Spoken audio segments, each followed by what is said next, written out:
வணக்கம் வணக்கம். நான் அஸ்ட்ராலஜி ப்ரொஃபஸர் டாக்டர் விமலன். வினாக்களை கேட்க சொல்லும்போது மக்கள் என்ன பண்ணிட்டாங்கன்னா, நிறைய வினாக்களை கேட்டிருக்காங்க.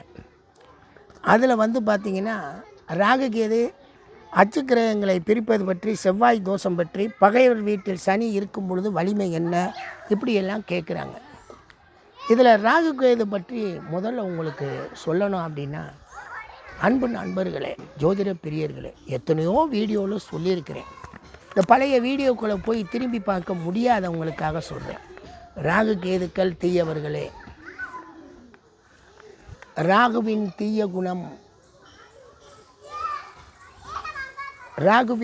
குணம் ஒன்றை மல்டிபிளாக காமிக்கிறது. மல்டிபிள்னா 1000 மடங்கு தீமை செய்கிறது. அவனுடைய வேலை தீமை செய்கிறது, அவனுடைய வேலை சூதாட்டத்தை தருவது. சூதாட்டத்தை தருவது புதன், சூதாட்டத்தை திருட்டுத்தனமாக தருவது ராகு. ஸ்கில்லாக இருக்கும்போது புதனாக இருப்பவன் சான்ஸாக மாறும்போது ராகுவாக மாறுவான். மிக மோசமான பிளானட். ஒரு நாளும் அந்த பிளானட்டுக்கு நாங்கள் நல்ல குணத்தை சொல்ல முடியாது. நல்ல பாவத்தில் இருந்தாலுமே 3-11 இந்த ராகு கேதுக்கள் மிகப்பெரிய நற்பலன்களை தரும். அதெல்லாம் ஒரு மண்ணும் கிடையாது. செய்கிற செயலை முறைகெட்ட முயற்சிகளை செய்ய வைக்கும், முறைகெட்ட அடிப்படையில் போராடி பணங்களை பெற வைக்கும், முறைகெட்ட சிந்தனைகளை செய்து அதில் வெற்றி பெற வைக்கும். 3-11 2 பேருமே நல்லவங்க கிடையாது. கேதுவெல்லாம் பார்த்திங்கன்னா இந்த உலகத்தின் மிகப்பெரிய, அப்படியே கூப்பிடுவான், வாருங்கள் நான் உங்களுக்கு இளைப்பாறுதல் தருவேன்பா. உள்ளே போனோம்னா நம்ம மொத்தத்தையும் பிடிங்கிட்டு விட்டுருவாங்க. அவ்வளவு பெரிய மோசக்காரர்கள், அவ்வளவு பெரிய வேகக்காரர்கள். நீங்கள் எதை தொட்டாலுமே என்ன வரும்னா, ராகு கேதுன்னா தீய பலன்கள் தான். நட்பாவங்களில் இருக்கும்போது வேணால் கொஞ்சம் குறைவாக இருக்கலாம்.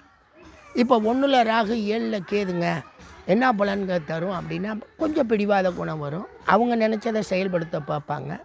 லக்ன ராகு, லக்ன கேது எப்பயுமே அவங்க சிந்திச்சுக்கிட்டே இருப்பாங்க. அவங்களுடைய முடிவு தான் கடைசியில் சரின்னு சொல்லுவாங்க. இதெல்லாம் கணவன் மனைவிக்குள்ளே வரக்கூடிய பிரச்சனைகளில் ஒத்துப்போகக்கூடிய தன்மையில் நல்லா இருப்பாங்க. ஒத்துப்போகலைன்னா அவங்க கஷ்டப்படுவாங்க. எனவே தயவு செய்து சொல்கிறோம், இங்கே ராகு கேது அப்படிங்கிறது மிக தீமையான பலன்களை தரக்கூடிய அடிப்படை தான்.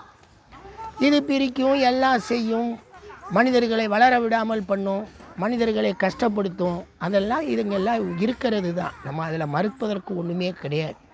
ஏன்னா ஏற்றுக்கொள்ளக்கூடிய பக்குவத்தில் தான் ராகு கேது பலன்களை நீங்கள் பார்க்கணும்.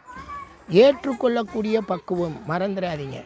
1-7 ராகு கேது இருந்து கணவன் பிரச்சனையா, மனைவி பிரச்சனையா, ஒருத்தரை அட்ஜஸ்ட் பண்ணிட்டா தோஷமே கிடையாது.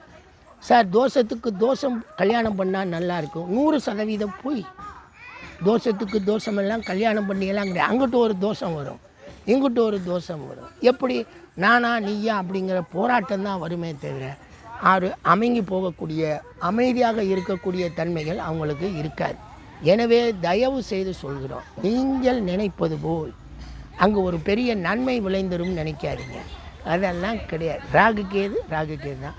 அந்த அச்சு கிரகங்களை பிரிப்பது பற்றி வேறு வழி இல்லை. இல்லாத 2 கோள் அதையும் சுத்த விட்டுருக்கோம். அதுவும் எங்களுக்கு கிரகணத்தின் அடிப்படையில் சுற்றி கொண்டிருக்கக்கூடிய தன்மையில் வருது. அதை நாங்கள் ஏற்றுக்கொள்ளக்கூடிய பக்குவத்தில் இருக்கிறோம்.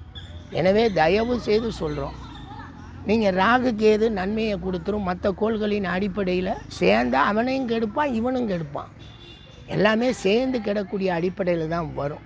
எனவே தயவு செய்து இந்த கோள்களை பற்றின விஷயங்களில் மாற்றங்களை கொடுத்துறாதீங்க. செவ்வாய் தோஷம் நடக்கணும்னா நடக்குமுங்க. செவ்வாய் தோஷத்தினால கல்யாணத்தை நிப்பாட்டுவேங்கிறதெல்லாம் பெரிய தவறுங்க.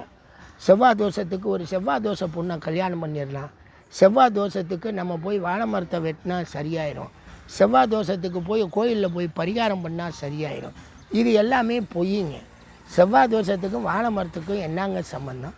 செவ்வாய் தோஷத்துக்கும் கோயிலுக்கும் என்னங்க சம்பந்தம்? இந்த பிராடு ஜோசியங்கள் உயிரோடு இருக்கிற வரைக்கும் மக்கள் ஏமாறுவீங்க, பணம் செலவழிப்பீங்க. தோஷம் நடக்க வேண்டிய அமைப்பு, அதாவது கோள்கள் இருந்து அந்த கோள்கள் அந்த சம்பந்தப்பட்ட பாவாதிபதி கெட்டு பாவத்தின் அடிப்படையில் தீய பாவத்தை இயக்கக்கூடிய தசாக்கள் வந்து அந்த பாவம் அழிந்து போக வேண்டும் என்ற அமைப்பு வந்தால் சத்தியமாக அழியும். அது செவ்வாய் தோஷத்தால் அல்ல. வேணா கோள்கள் இருந்து அந்த செவ்வாய் தோஷம் இருந்து செவ்வாய் தோஷத்தை கல்யாணம் பண்ணாமல் வாழ்ந்து நல்ல வாழ்க்கை வாழ்ந்து கொண்டு இருக்கவங்க பல கோடி பேர் இருக்காங்க. நீங்கள் மறந்துடக்கூடாது. இந்த செவ்வாய் தோஷத்தை கண்டு காணக்கூடிய அமைப்பு தமிழகத்தில் வேணால் இருக்கிறீங்க. தமிழகத்தை விட்டு உலகத்தில் இருக்கக்கூடிய கோடான கோடி மக்கள் எப்படி வாழ்கிறாங்க, எப்படி இருக்கிறாங்க. அதனால் தயவு செய்து சொல்கிறேன், தோஷங்கள் நடக்கணுன்ற அமைப்பு வந்தால் நடந்து தான் தீரும். நீங்கள் என்னங்க திருமண பொருத்தத்தில் எப்படிங்க பார்க்குறது? இந்த தோஷமெல்லாம் பார்க்க வேணாம். அவங்க எதிர்கால வாழ்வு எப்படி இருக்குது, தோஷங்களை குறைத்து நல்ல அமைப்புகள் நிறையா இருக்கா, தாராளமாக செய்யலாம். நம்ம ஜாதகத்தில் தோஷம் இருக்கா, நம்ம ஒன்றும் செய்ய முடியாது. அதை நம்ம அனுபவிச்சு தான் ஆகணும். எதிர்த்தாப்பில் வர்ற ஜாதியாவது கொஞ்சம் நல்ல ஜாதகமாக செலக்ட் பண்ணலாம். ஜோதிடர்கள் பயங்கரமானவர்கள். எதுவுமே படிக்காமல், எந்த அறிவுமே இல்லாமல், எந்த விவரமுமே தெரியாமல், நல்ல ஆசிரியர்கிட்டையும் படிக்காமல் ஏமாற்றக்கூடிய பழக்க வழக்கங்களை கற்றுக்கொண்டு அவர்கள் ஜோதிடர்கள் என்று உங்கள் முன் வருகிறார்கள். உங்கள் முன் பல விஷயங்களை பேசுகிறாங்க. பொய்யர்கள். உண்மையாக இருந்தால் நாங்களே சொல்வோமே. எங்களுக்கு என்ன பொய் சொல்லணும்னு ஏதாவது இருக்கா? அவர்களை பொய்ன்னா உண்மையாக அவங்க தெரியாது, படிக்கலை, பார்க்கலை, செய்யலை. எனவே அவை அனைத்துமே பொய் தாங்க. நன்றிங்க, நன்றிங்க. பெருசாக நீங்கள் நினைக்காதீங்க. தோஷங்கள் இருந்தால் அது நடந்தே தீரும். அது நடந்து தான் வரும். அதுக்காக ராகு கேதை கல்யாணம் பண்ணேன், செவ்வாய் தோஷத்துக்கு செவ்வாய் தோஷம் கல்யாணம் பண்ணேன், 100% பொய்யுங்க. நன்றிங்க, நன்றிங்க.